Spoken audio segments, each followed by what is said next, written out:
Então, irmãos, a gente vai estudar um pouquinho do capítulo 18 de João.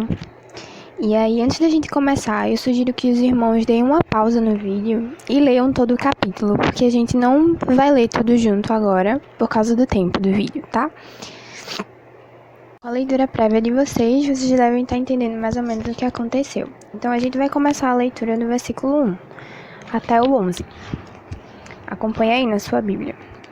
E tendo Jesus dito essas palavras, saiu juntamente com seus discípulos para o outro lado do ribeiro Cedron, onde havia um jardim, e aí entrou com eles. E Judas, o traidor, também conhecia aquele lugar, porque Jesus ali estivera muitas vezes com seus discípulos. Tendo, pois, Judas recebido a escolta e dos principais sacerdotes e dos fariseus, alguns guardas, chegou a esse lugar com lanternas, tochas e armas. Sabendo, pois, Jesus todas as coisas que sobre ele haviam de vir, adiantou-se e perguntou-lhes: A quem buscais? Responderam-lhe: a Jesus o Nazareno. Então Jesus lhes disse: Sou eu. Ora, Judas o traidor também estava com eles. Quando, pois, Jesus lhes disse: Sou eu, recuaram e caíram por terra. Jesus de novo lhes perguntou: A quem buscais? E responderam: A Jesus o Nazareno. Então lhes disse Jesus: Já vos declarei que sou eu. Se é a mim, pois, que buscais, deixai ir a estes, para se cumprir a palavra que dissera: Não perdi nenhum dos que me deste. Então Simão Pedro puxou a espada que trazia e feriu o servo do sumo sacerdote, cortando-lhe a orelha direita. E o nome do servo era Malco. Mas Jesus disse a Pedro: Mete a espada na bainha. Não beberei porventura o cálice que o Pai me deu? A gente leu que é a parte que trata de quando Judas traiu Jesus. E aí, no versículo 9, quando ele fala, depois de toda a história, e o Senhor diz, levem a mim, mas deixem esses daqui, que são os meus discípulos, não mexam com eles. A gente vê no versículo 9, que diz, para se cumprir a palavra que dissera, não perdi nenhum dos que me deste. Isso faz referência ao capítulo 17, que é onde Jesus faz uma oração pedindo a Deus pelos seus discípulos e também por nós, que somos aqueles que viriam a crer. Então a gente vê no versículo 12 do capítulo 17, que diz, quando eu estava com eles, guardava-os no teu nome que me deste e protegi-os, e nenhum deles se perdeu. Então, no capítulo 18, a gente vê o cumprimento daquilo que Jesus tinha dito na oração no capítulo anterior. E aí o cumprimento de uma palavra que Cristo, na verdade, já tinha dito anteriormente. E aí a narrativa segue e diz que Simão Pedro, ele puxou a espada, que ele estava na bainha, e feriu o servo. E esse servo, o nome dele era Malco. É bom a gente lembrar desse nomezinho, porque ele aparece mais posteriormente nessa narrativa, certo? Então ele vai e corta essa orelha, a orelha direita. Mas aí Jesus vem e repreende ele, dizendo, porventura não beberia eu o cálice que o meu pai me deu? E quando ele fala cálice, é bom a gente abrir um parênteses aí rapidinho, só pra gente relembrar o que seria esse cálice. Que seria o cálice da ira de Deus, de toda a ira de Deus contra o pecado da humanidade, ira essa que deveria cair sobre o pessoal daquela época, sobre o povo de Israel, e essa ira também estava destinada a nós como consequência do nosso pecado. Então a gente vê aí o Senhor predizendo uma parte do plano dele, que seria de toda essa ira, em vez de ser derramada na gente, que seria o justo, de ser derramada em Cristo, pela cruz dele. Então ele aí salienta o sacrifício que ele está disposto a pagar por amor a nós, e que pagou de fato, e por causa disso nós somos limpos no sangue de Jesus, mas apenas por isso, porque a gente vê que Deus, ele é um Deus justo. Então, para que nós estivéssemos reunidos com ele, foi necessário fazer esse sacrifício por meio de Cristo, para que nós, mais uma vez, estivéssemos ligados ao Senhor. E aí a narrativa prossegue, e aí diz que eles escoltaram Jesus e amarraram e levaram a um cara chamado Anás. Para a gente entender um pouquinho de quem era Anás, a Bíblia conta é que ele era o sogro de Caifás. Caifás é um personagem que já tinha aparecido no capítulo 11, isso, no capítulo 11, versículo 47. Então, abre lá no capítulo 11, e aí a gente vê que foi logo após a ressurreição de Lázaro. E após a ressurreição de Lázaro, os fariseus, eles se reuniram, preocupados porque Jesus estava fazendo muitos sinais, e eles estavam preocupados que o povo fosse acreditar e seguir Jesus. E então os fariseus, eles se reuniram para fazer um plano para matar Jesus. E um desses fariseus que estavam ali no meio era Caifás, que ele é citado no versículo 49. Então eles amarraram Jesus e levaram para esse Anás, que era sogro desse Caifás, que já estava por dentro ali dos planos de matar Jesus. Aí nesse cenário de Jesus, ele sendo levado amarrado perante esse moço lá, Anás, continua no capítulo 15, dizendo que Simão Pedro e outro discípulo, que a Bíblia não cita o nome, eles foram seguindo eles. E aí eles chegaram num pátio, mas aí só quem entrou foi esse outro discípulo, porque ele tinha os contatos lá dentro. Ele era próximo do sumo sacerdote e ele tinha contatos lá por dentro. Então ele conseguiu entrar, mas Pedro não. E aí Pedro ficou lá do lado de fora esperando.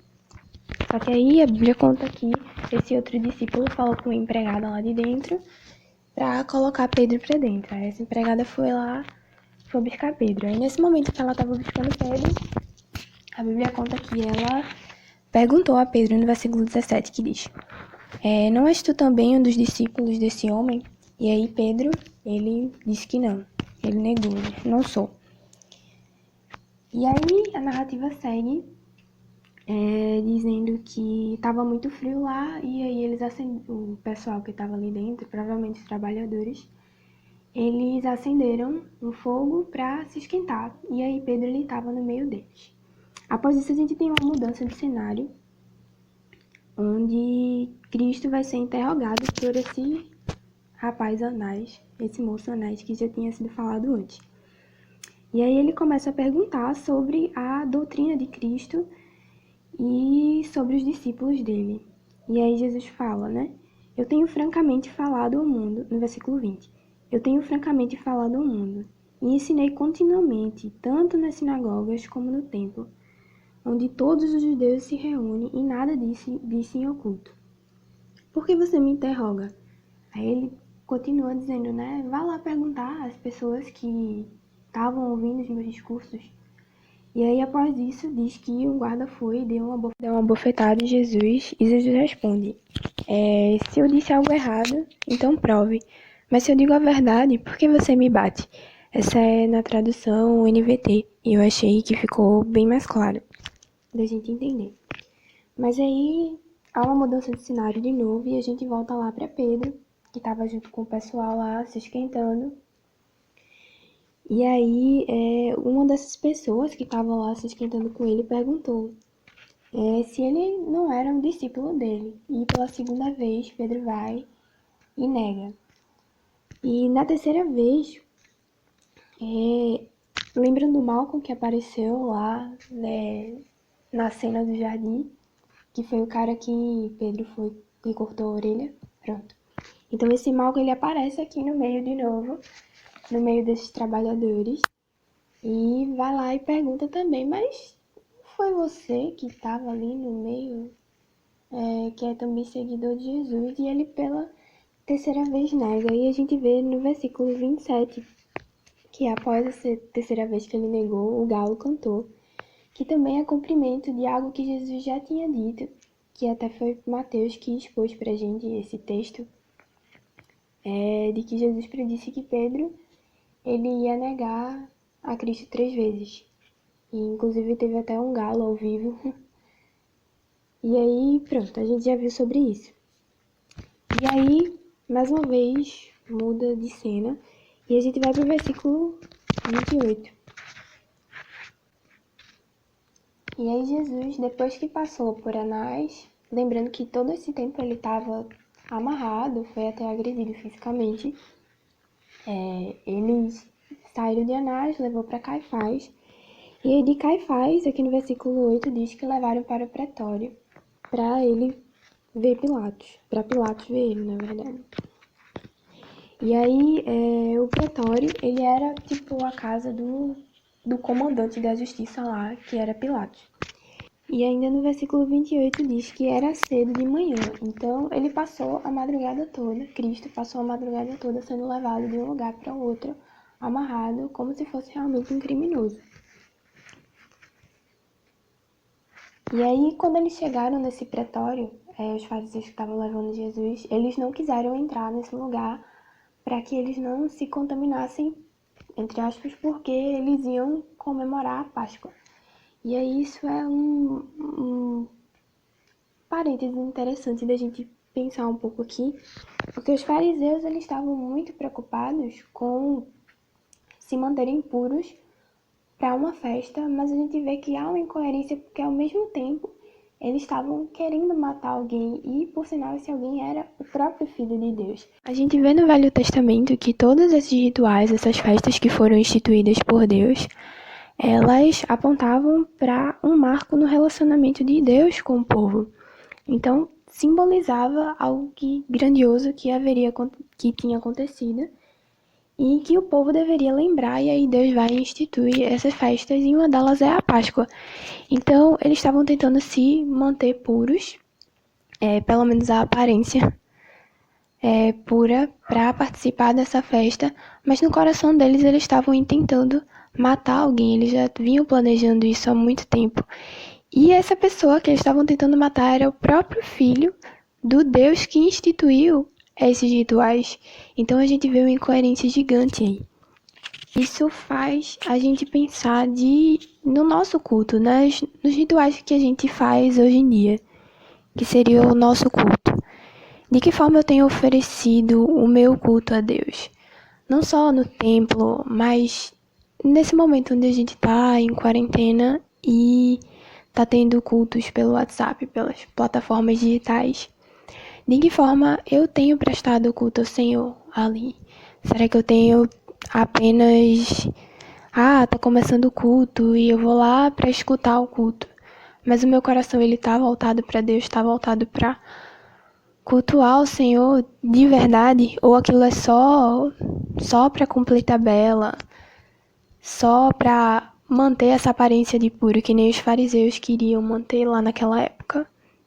Então, será que eu tenho sido um fariseu tentando aparentar uma pureza que de fato eu não tenho? E se de fato eu tenho cultuado mesmo e não feito apenas um ritual, pego o celular só para escutar os louvores e tudo mais? Então Jesus ele vai chegar a Pilatos, e aí Pilatos vai e pergunta qual é a acusação que eles têm contra Jesus. E eles respondem, que se ele não fosse malfeitor, então não ia estar entregando a eles. E aí Pilatos fica tipo, olha, vocês peguem esse homem e resolvam as coisas de judeus entre vocês judeus e não me metam aí no meio. E aí os judeus responderam, no versículo 31. A nós não nos é lícito matar ninguém. Mostra que eles só queriam, na verdade, era manter as aparências. E aí no 23 ele continua, para que se cumprisse a palavra de Jesus, significando o modo de morte, porque havia de morrer. No capítulo 3, versículo 14, e no capítulo 12, versículo 32, ele vai falar do tipo de morte que ele haveria de morrer, né? Então a gente vê aí mais um cumprimento de algo que Jesus disse. E isso mostra tanto a onisciência de Deus, quanto a soberania dos planos dele. Então, a gente vê que os planos de Deus, eles são soberanos às vontades humanas. Jesus não estava morrendo porque os fariseus eram malvadinhos e queriam matar Jesus para conseguir, digamos, dominar o povo religiosamente falando, mas sim porque fazia parte do plano de Deus para a salvação da humanidade. Então, o plano de Deus ele é soberano a autoridades, a homens e a épocas. E aí, a partir do versículo 33, conta que Pilatos vai interrogar Jesus, e eu acho importante essa parte a gente ler junto, certo? Então, pega aí sua Bíblia, se você fechou, abre ela de novo e vamos ler a partir do versículo 33. E tornou Pilatos a entrar no pretório e chamou Jesus e perguntou-lhe: Tu és o rei dos judeus? E ele respondeu: Vem de ti mesmo essa pergunta ou te disseram a outros ao meu respeito? E replicou Pilatos: Porventura eu sou judeu? A tua própria gente e os principais sacerdotes é que te entregaram a mim. O que foi que você fez? E Jesus respondeu: O meu reino não é deste mundo. Se o meu reino fosse desse mundo, os meus ministros se empenhariam por mim, para que não fosse eu entregue aos judeus. Mas agora o meu reino não é daqui. Então lhe disse Pilatos: Logo tu és rei? E respondeu Jesus: Tu dizes que eu sou rei. Eu para isso nasci e para isso vim ao mundo, a fim de dar testemunho da verdade. E aí eu queria fazer uma pausa aí pra gente pensar sobre essa questão da verdade. Então a gente se pergunta, e o que é a verdade ao final? E a gente vai voltar para o capítulo 17, que é o capítulo da oração de Jesus. E a gente vê no versículo 17 do capítulo 17, que diz: Santifica-os na verdade, e a tua palavra é a verdade. Então, que verdade era essa? É a palavra do próprio Deus. E aí lá no começo do livro, João escreve que o próprio Cristo é essa palavra. No versículo 1, capítulo 1, ele vai dizer: No princípio era o Verbo, e o Verbo estava com Deus, e o Verbo era Deus. E ele estava no princípio com Deus, e todas as coisas foram feitas por intermédio dele. E sem ele, nada do que foi feito se fez. Então, o que era essa verdade que Cristo estava falando aí a Pilatos? Era a pessoa dele mesmo. Cristo é a verdade em pessoa. E ele continua dizendo: Todo aquele que é da verdade ouve a minha voz. Então ele diz que todo aquele que conhece a Cristo, todo aquele que pertence a Cristo, na verdade, ouve a voz dele.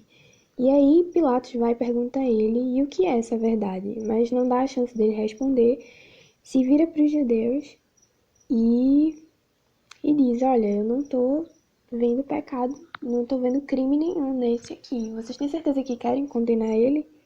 E aí no 39 ele continua: É costume entre vós que eu vos solte alguém por ocasião da Páscoa. Vocês querem, pois, que eu solte o rei dos judeus? E todos gritaram, novamente: Não este, mas solte a Barrabás. E aí a Bíblia diz que Barrabás era salteador. Aí aqui acaba o capítulo 18, e no 19 ele vai continuar contando como foi esse interrogatório e a crucificação e tudo mais.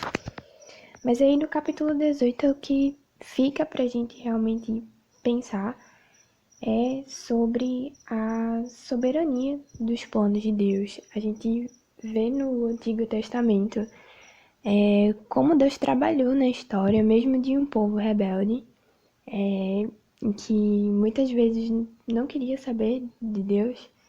E aí o Senhor veio e trabalhou durante toda a história, nos mínimos detalhes, para que chegasse ao ponto central da Bíblia e da história da humanidade, que é o fato de Cristo ter vindo e morrido e ressuscitado. Então, os planos de Deus, ele nunca vai poder ser frustrado, porque o Senhor é soberano sobre a humanidade, sobre a história. O segundo ponto é pra gente se perguntar que tipo de culto eu tenho prestado a Deus. Será que eu tenho me igualado aos fariseus que queriam mostrar uma fachada de pureza quando na verdade estavam tentando assassinar alguém que era o próprio Filho de Deus? Então, pra gente pensar que tipo de culto, que tipo de crente mesmo eu tenho sido. Se a minha vida realmente tem sido dedicada ao Senhor, não só no momento de culto, sábado, domingo à noite, mas no meu culto diário. Se eu tenho, de fato, cultuado o Senhor com a minha vida. E o terceiro ponto é dar a resposta que Jesus vai dar a Pilatos, de que apenas quem pertence a Cristo é aquele que ouve a sua voz. Então, só tem como a gente ouvir a voz de Deus se a gente pertencer a Ele, estar ligado a Ele, que nós, de fato, estejamos ligados a Ele.